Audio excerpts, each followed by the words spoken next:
Good morning students, brothers mathematics zero to hero batch में आप सभी का स्वागत है। पिछला वीडियो में स्ट्रेट लाइन पहला लेक्चर में 16 तक किए हुए हैं। आज दूसरा लेक्चर में हम लोग जो बात करेंगे 17 नंबर से बात करेंगे और आज हम दूसरा लेक्चर में पूरा खत्म कर देंगे स्ट्रेट लाइन। इसके बाद circle, ellipse, circle, parabola, ellipse, hyperbola भी करेंगे। बहुत जल्दी वीडियो चला जाएगा और वीडियो को देखें, इसलिए वीडियो को देखें कि इतना अच्छा वीडियो बहुत मुश्किल से मिलता है और अभी बहुत बच्चा को टाइम नहीं मिल रहा होगा, तो इसलिए रूम में बैठकर आप वीडियो को देख सकते हैं आराम से।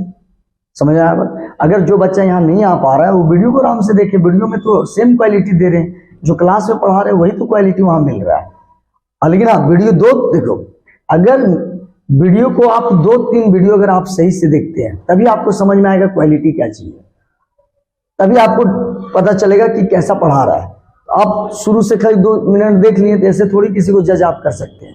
आप पहले पूरा 2-3 वीडियो अच्छे से देखें, तब समझ में आएगा कि क्या हमको, कितना हमको समझ में आया या नहीं आया, तब आप जज कर सकते हैं। इसलिए आप वीडियो को 2-4 मिनट ना देखें, कोई भी वीडियो को 1-2 लेक्चर को बढ़िया से देखें, तभी क्लियर होगा कि क्या पढ़ाया जा रहा है, क्या नहीं पढ़ाया जा रहा है, क्या मेरे लिए बेस्ट है या नहीं है। और हम चैलेंज बताते हैं कि एग्जाम में सारा क्वेश्चन यहीं से टच करेगा 11th के एग्जाम में, इसलिए वीडियो बहुत इंपॉर्टेंट है। आप एग्जाम के बाद भी बताइएगा कि कितना क्वेश्चन भिड़ रहा है। हम तो पिछला बार 40 भिड़ाए, इस बार भी 40 का 40 लगभग भिड़ा देंगे। अब एक बात बताओ, अगर हम आज के लेक्चर में अगर बात करें तो find the equation of line perpendicular to the line, मतलब बोलना क्या चाह रहा है, find the equation of line. एक लाइन है जो इस लाइन का परपेंडिकुलर है, मतलब एक परपेंडिकुलर लाइन जो है वो अलग लाइन है और जो इक्वेशन मांग रहा है वो अलग लाइन है। तो जो इक्वेशन मांग रहा था, जिसका इक्वेशन मांग रहा था, मान ली ब्लैक लाइन है, और क्या बोल रहा है, find the equation of line, मतलब एक लाइन है जिसका इस तरह का इक्वेशन चाहिए और दूसरा लाइन का इक्वेशन दिया हुआ, एक का इक्वेशन चाहिए और एक का दिया हुआ। बहुत अच्छा। और बोल रहा है कि जो इक्वेशन है, जिसका इक्वेशन चाहिए इस लाइन का परपेंडिकुलर, जो ब्लू वाला लाइन दिया हुआ है निकालना है, और जो find the equation of line perpendicular this line, जो इक्वेशन चाहिए वो इसका परपेंडिकुलर है एंड खत्म नहीं किया, और पासिंग थ्रू दिस पॉइंट, और जो चाहिए वो पास कर रहा है पॉइंट -2, 3 से। समझ आ रहा है? बात समझ आ रहा है? मतलब ब्लैक लाइन का इक्वेशन चाहिए जो पॉइंट से पास कर रहा है और इसका क्या है, परपेंडिकुलर है। तो हम बोले थे जब 2 लाइन परपेंडिकुलर हो तो है ना, तो सबसे पहले बाद में बात करें, कल किए थे यही सवाल, लेकिन वहां पे क्या था कि एक ब्लैक लाइन इस पॉइंट से पास कर रहा था और इस लाइन का पैरेलल था। कल का सवाल 2 को करवाए थे, लास्ट सवाल। ब्लैक लाइन का इक्वेशन चाहिए, ब्लैक लाइन किसी पॉइंट से पास किया, और आज ये लाइन का परपेंडिकुलर बता रहा है और ब्लैक वाला कल क्या था, इसका पैरेलल था। तो हम लोग पैरेलल में M1 = M2 लगाए थे, आज परपेंडिकुलर है तो M1 × M2 -1 लगाएंगे। तो खैर वो तो बाद में लगाएंगे, पहले तो ये पता करो। स्लोप 3 तरीके से बताया। अगर थीटा पता होता है tan थीटा, पहला वीडियो में सब बताया, और 2 पॉइंट पता होता है तो y2 - y1 करते हैं। और जब लाइन पता हो, क्या थीटा है, क्या पॉइंट है, लाइन है, तो लाइन में बताए थे, याद कर, m बराबर, कल भी तो बताए थे, तो m बराबर x के पहले 3 और y के पहले 4, वो भी -4 है, -4 है, क्या है, -4 है। और याद कर अपने से एक माइनस लगाना, तो ए अरे खत्म हो गया, तो m इसको 2 मान लो, m2 बराबर आया 3/4। तो कल जो 16-17 करवाए थे, ए लाइन ब्लैक और ब्लू पैरेलल था, तो पैरेलल में जो इसका था वही इसका था, पैरेलल में जो इसका स्लोप था वही इसका था। तो यहाँ पे ब्लैक वाला क्यों रुका हुआ है, इसका स्लोप चाहिए। तो कल अगर पैरेलल था तो m2 और m1 बराबर होता है, तो इसका 3/4 ले लिया। और किसी लाइन में अगर पॉइंट और m पता हो, pm, तो आराम से क्वेश्चन निकल जाएगा। तो पैरेलल में क्या किया, इसका निकाल लिया, डायरेक्ट ले लिया, निकाल लिया और क्या ले लिया। लेकिन परपेंडिकुलर में क्या करना है, सुन लो, आज भी लेना है इसी का, आज भी परपेंडिकुलर में क्या करना है, इसी का लेना है। समझ आ रहा है? लेकिन करना क्या है, परपेंडिकुलर में इसको पलट दो, क्या करो, 4/3 हो गया। जब नंबर पलटा, जब नंबर क्या करा, पलट दिया, तो याद रखना साइन भी पलट देना। पैरेलल में सीधे लेना अच्छा अगर ये लाइन अगर पैरेलल होता तो 3/4 लेते M1 भी, M1 और M2 सेम लेते, लेकिन अगर परपेंडिकुलर है तो इसको पलट दो, और जब नंबर पलट रहा है तो माइनस भी लगाना है, तो M1 तेरा ही हो जाएगा। तो समझा, पैरेलल में सीधे लेना है, परपेंडिकुलर में क्या है, पलट के क्या लेना है। अब बता दूं, किसी पॉइंट पता है और M भी पता है तो ये याद कर, पहला इक्वेशन सब इक्वेशन टाइप वाइज बताए, और जब सब इक्वेशन टाइप वाइज बताए तो पता है मेरा कहाँ का इक्वेशन है, पहला इक्वेशन, और पहला इक्वेशन में पॉइंट और M पता होना चाहिए। तो इक्वेशन ऑफ लाइन का लिख कैसे रहते, इक्वेशन ऑफ लाइन इज, है ना जी, y में से y1 लिखते हैं और m x में से x1। तो हम लोग को पता है कि भैया m भी पता है और x1 y1 भी पता है, तो y में से y1 क्या गया 3, समझ आ रहा है, और x में x1 क्या गया, ऐसा हो गया, और m का वैल्यू कितना गया 4/3, समझ आ रहा है। पॉइंट, ये लाइन क्यों रुका हुआ था पता है, पॉइंट था खाली m के लिए रुका हुआ था, एक पॉइंट था खाली किसके लिए रुका था, तो भैया इसका स्लोप निकाल लो, अगर पैरेलल है तो 3/4 हो जाता, अगर परपेंडिकुलर है उलट देना है तो आप इसका ये स्लोप हो गया। अब बता दो, ये तुमको पता है, इधर गुना करते हैं तो गुना आ जाएगा, तो कितना आ जाएगा 3y - 9, और ये कितना हो गया 3y नहीं -9, इधर से गुना हो जाएगा, उधर से गुना होगा तो -4x, नहीं समझ आ रहा है, -4x अब -8 हो जाएगा, तो x नेगेटिव होना नहीं चाहिए, इधर आ गया 4x हुआ, और जब 4x आ गया तो 3y इधर होगा, देख लो ध्यान से, और 4x 3y हुआ, और याद कर 8 इधर ले आओ, -1 होगा, ये ऑप्शन होगा, कहीं है क्या ऑप्शन, देख लो, नहीं है, नहीं ऑप्शन है 4x - 3y, और वहां 3x, मतलब ये ऑप्शन सही है, कुछ मिस्टेक है तो यहाँ सुधार लो, -1, क्या सुधार लेंगे, ये 4x + 3y ऑप्शन गलत है, तो इसको हम क्या मान लेंगे, ये सी नंबर, समझ आ रहा है। अगर ये समझ गया तो एक झटका मार देगा, देख लो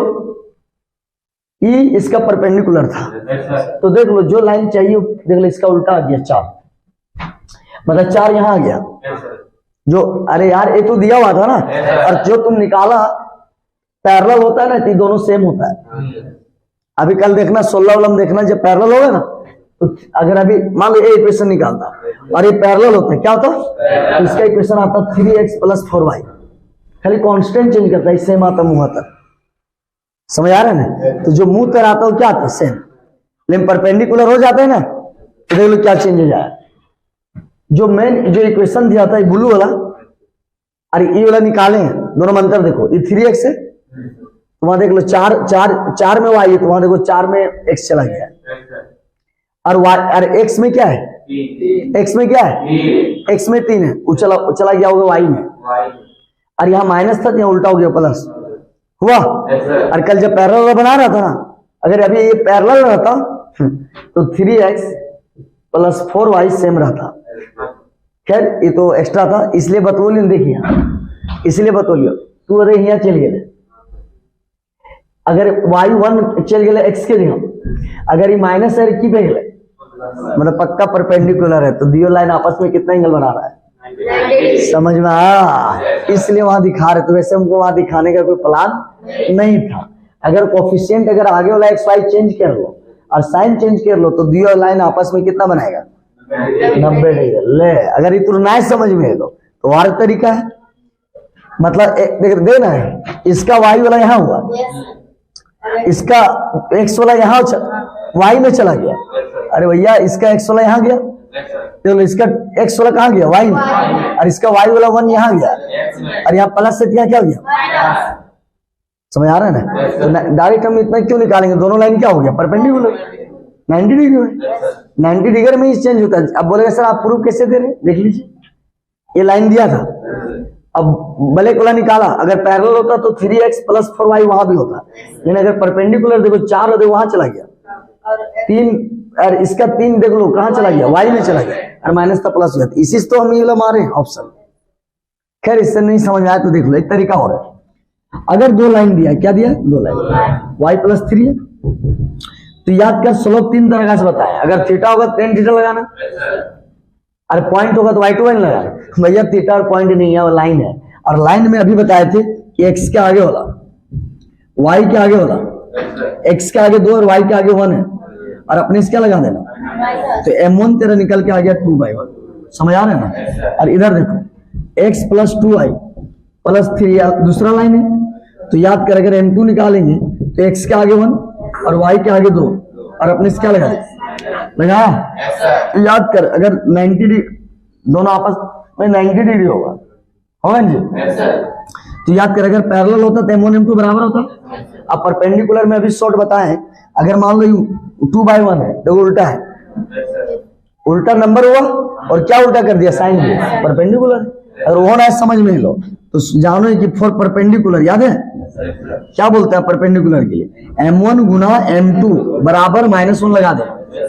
अगर -1 लगाना नहीं है, हमको देखना है -1 आ रहा है क्या, तो m1 तो 2 दिया हुआ है और एक मिनट m1 कितना दिया 2 और m2 क्या दिया 1/2, ये कटा। तो याद कर अगर m1 m2 अगर -1 लिखा नहीं, ये प्रूव कर दिया। अच्छा m1 गुने m2 -1 लिखे, ये लिखे कि -1 को लाए इस बार, m1 m2 अगर -1 ला दिए तो 2 लाइन आपस में क्या है, परपेंडिकुलर 90 डिग्री। नहीं समझ आ रहा बात, नहीं समझ। तो ये मेरा क्या हो गया, किसके लिए हो गया, फॉर परपेंडिकुलर के लिए। चलो अब हम बात कर रहे हैं डिस्टेंस।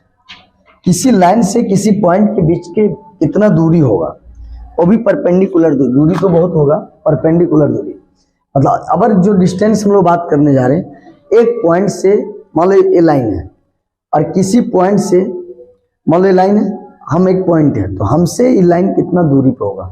तो अभी दूरी जो हम लोग निकाल रहे हैं पॉइंट और लाइन के बीच में, पॉइंट और कहा लाइन, इसके बाद जो दूरी निकालेंगे, डिस्टेंस निकालेंगे 2 लाइन के बीच में। तो ये सवाल अगर मॉडल सेट में डाला भी है, और इस सवाल हम लोग तो करवाते ही, तो एक डाला है तो हम लोग तो इस टाइप का मेन कोर्स में भी करवाए हैं, पॉइंट और लाइन के बीच में, 2 पैरेलल लाइन के बीच में। चलो क्या बोल रहे थे, देखो मॉडल में डाला ना। तो याद कर इस पॉइंट और ई लाइन के बीच में अगर दूरी निकालना हो, क्या निकालना हो दूरी, तो कुछ नहीं करना, जो बता रहे समझ ले। दूरी अगर निकालना हो तो क्या करना, तो समझ रहा बात, तो कुछ नहीं करना, इसका क्या होता है बताते थे। 2 लाइन 2 पॉइंट के और एक पॉइंट और एक लाइन के बीच का अगर दूरी निकालना हो, क्या करना है देख लो, इसका थ्योरी क्या है थोड़ा सा देख लो। कंसेप्ट यही है, दूरी कैसे निकालते हैं। मान लो ये पॉइंट है x1, y1 और ये तेरा एक लाइन है, तो याद कर ये लाइन है और ये लाइन इक्वेशन पता है by + c = 0, और तुमको पूछ रहा है ना कि इसके बीच का दूरी बता दो, तो कुछ नहीं करना यार, p मतलब परपेंडिकुलर डिस्टेंस है ना। डिस्टेंस वैसे तो बहुत डिस्टेंस होगा, लेकिन कैसा डिस्टेंस निकालना है, परपेंडिकुलर। बहुत अच्छा, तो परपेंडिकुलर दोनों के बीच में दूरी चाहिए, तो कुछ नहीं करना यार, ए पॉइंट जो दिया रहेगा ना ये वाला x1 y1, तो ये x होता है y होता है, भले यहाँ तुमको लग रहा है x1 y1, लेकिन दिया रहेगा कोई पॉइंट में, जैसे कोई नंबर दिया रहेगा, तो ये x वाला को x के जम बैठा देना, तो a x1, और y को y के जम बैठा देना y1, y को y में बैठाया, x को x1, प्लस कितना हो गया c, और कुछ नहीं करना, खाली पॉइंट बैठा देना, और रूट अंडर x के पहले जो होगा उसका स्क्वायर कर देना, बीच में प्लस, और y के जो होगा उसके, तो मान लो मोड इसलिए देते कि मान लो कहीं नेगेटिव आ गया तो डिस्टेंस कभी नेगेटिव तो पॉजिटिव आ जाएगा। तो बता दो कैसे निकाला, पॉइंट x को x के जगह बैठा देना, y को y के जगह, और c तो अपना रहेगा ही, जहां तक बैठाना था बैठा दिया, और रूट अंडर x के आगे और y के आगे। चलो करके 3 क्वेश्चन करेंगे तो भाई फॉर्मूला अपने आप याद हो जाएगा। चलो निकालें। तो अभी बताए थे, मान लो ये पॉइंट है, ये पॉइंट है जी, ये ना पॉइंट है जी, आ जाओ। ये अगर हम बात करें यहाँ पे p तेरा दिया हुआ 2, -3, ये ना दिया है, और मान लो एक लाइन होगा इस तरह, और ई लाइन के बीच का दूरी निकालना है, और भी कैसा दूरी, परपेंडिकुलर, ऐसा हो गया। और ई लाइन का इक्वेशन है 4x + 3y + 16 = 0। अरे ऐसा है। अब बता दो ए पॉइंट और ए लाइन के बीच में दूरी अभी बताए थे कैसे निकालना है। अगर p तुमको निकालना है तो कुछ नहीं, ये x होता है, ये क्या होता है y, तो x के जब 2 बैठा देना, तो 4 × 2 ये ना होगा जी, 3 × y वाला बैठा दो, तो y के जब कितना आ गया -3, और 16 तो अपना रहेगा। अच्छा x के जम 2 बैठा है, y के जम -3 बैठा है, तो x से y दिया तो x से y नहीं बैठेगा जी। रूट अंडर क्या लिखते हैं, x के पहले 4 का स्क्वायर, y के पहले 3 का स्क्वायर, मोड़ लगा देना। समझ आ रहा है? तो यहां से जो p का दूरी आया तेरा, ये आ गया 4 दूनी 8 -9 + 16। समझ आ रहा है? अपॉन अगर इसको देखा जाए, हाँ इसको देखा जाए 25। क्या समझ आ रहा है? p बराबर कितना आ गया, 16 8 24, 24 में 9। समझ आ रहा है ना? 24 में 9। समझ आ रहा है ना? तो कितना हो जाएगा, ये कितना 15 हो जाएगा। अपॉन 25 का कितना हो गया 5। मोड है तो 5 दिया 15 थी, तो मोड में खुद पॉजिटिव है, तो मोड पॉजिटिव पॉजिटिव ही निकलेगा। अब ऑप्शन क्या हो गया 3। समझ आ रहा है? प्रैक्टिस के लिए क्वेश्चन लाए हुए हैं। अब याद कर, एक क्वेश्चन है, ए बता दे p है 3, -5 है, और एक लाइन इस तरह दिया हुआ है। क्या दिया हुआ है, 3x - 4y - 26 = 0। और ये दोनों के बीच का क्या लेना है, दूरी। दोनों पॉइंट और लाइन के बीच का पूछ रहा है, दूरी कितना दूरी पे है दोनों। लेकिन हाँ अभी पॉइंट और लाइन पूछा है, लेकिन कुछ देर के बाद दो लाइन के बीच में पूछेगा। समझ आ रहा है? तो बताए थे बनाने का कैसे निकालते। p बराबर अगर निकालना है, ये निकालना है जी। अगर मान लो तेरे को निकालना है p, तो कैसे निकालेंगे, देखो p बराबर ई तेरा हो गया x, ए तेरा हो गया y। चलो x के जम 3 डालो, तो 3 गुना 3 4 गुना कितना हो गया, -5 -26। अरे भैया ये x के जम बैठा, y के जम -5, अब -26 तो उसका बाप का है, अपना बाप का है उसका। और रूट अंडर कितना हो गया, रूट अंडर x के पहले 3 का स्क्वायर, y के पहले कितना है -4 का स्क्वायर। ये करना है, ऊपर बैठाना है, नीचे x के आगे और y के आगे का स्क्वायर करना है। सुनना, y का है माइनस y का है, बीच में हमेशा तुमको अपना प्लस देना है। ये नहीं कि अगर यहाँ प्लस था इसलिए प्लस लिया। समझ आ रहा है ना? अगर यहाँ पे, अगर एक मिनट, यहाँ पे अगर यहाँ पे x के y के पहले क्या है, तो -4 y का है, बीच में तुमको प्लस ही देना है। और ये मोड़ हुआ तो p बराबर कितना हो गया, ये तेरा 9 हो गया, प्लस 20 हो गया, -26 हो गया, अपॉन ये 25 हो जाएगा। अब याद कर p बराबर अगर निकाले, p बराबर तो ये 29 में 26 3/5। और याद कर मोड के अंदर अगर पॉजिटिव हो तो बंदा वो पॉजिटिव ही है। क्या समझ आ रहा है? ऑप्शन क्या हो गया 3/5। 3 कितना हो गया 5, 3 कितना हो गया 5। क्या समझ में आ रहा बात?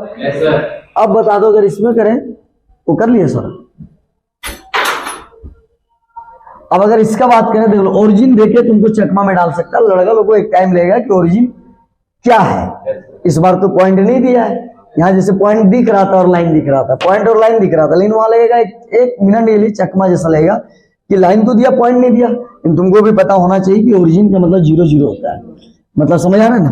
तो p बराबर क्या दिया 0 0, और लाइन तेरा क्या दिया हुआ है 4x + 3y - 2 = 0। अब ए पॉइंट और ए लाइन के बीच का दूरी चाहिए। तो याद कर, तुमको पता है पॉइंट और ए लाइन के बीच का दूरी चाहिए।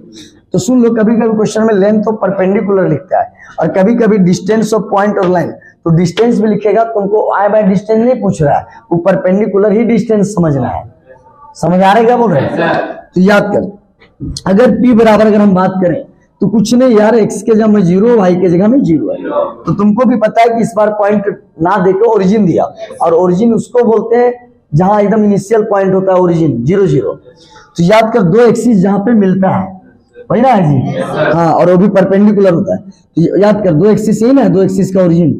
तो याद कर, अगर यहाँ पे अगर हम बात करें तो क्या हो गया, x का वैल्यू 0 डाला और y के जगह क्या डाला 0, माइनस कितना हो गया 2, ये तो डाल दिया।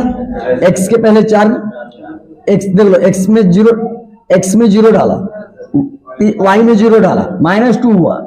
और तुमको पता है x के पहले 4 का स्क्वायर, y के पहले 3 का स्क्वायर, ऐसे लिखना है। और तुमको भी पता है कि पूरा 0 हो गया, -2 अपॉन एक कितना हो गया 25, 25 का 5, ऐसा हुआ। और तुमको भी पता है कि नेगेटिव कभी नेगेटिव नहीं हो सकता, डिस्टेंस हमेशा क्या होता है। याद कर, अगर नेगेटिव एक पॉजिटिव करता, लेकिन यहाँ पे ऑलरेडी पॉजिटिव था तो क्या करता। क्या समझ में आया डिस्टेंस पॉइंट? चलो फोन नंबर अरे बी, चलो हाँ, एक चीज जानना था इसमें, ये जानना था कि मान लो अगर कहीं इक्वेशन तुमको 16 इधर दे दिया, कहीं चकमा में फंसा ना दे। तो कभी भी डिस्टेंस निकालेगा ना बाबू तो पहले 16 इधर कर लेना, न तो आंसर अलग आने लगे। तो कभी कभी हो सके तुम वो चकमा दे दे कि 16 इधर कर दे, तो याद रखना कभी भी 16 इधर दे देगा पहले इधर ले आना। समझ आ रहा है ना? ऐसा नहीं कि कभी उधर कांस्टेंट दे देगा पता पूछेगा। समझ आ रहा है ना? तो कभी अगर मान लो 2x + 3y = -5 दे दिया तो पहले इधर क्या करना है, ले आना है 2x + 3y + 5, तब ये कंप्लीट होगा। तो इसमें क्या था कि लाया हुआ था, इसलिए कभी ऐसा करेगा तो कांस्टेंट इधर पहले ले आना। क्लियर है?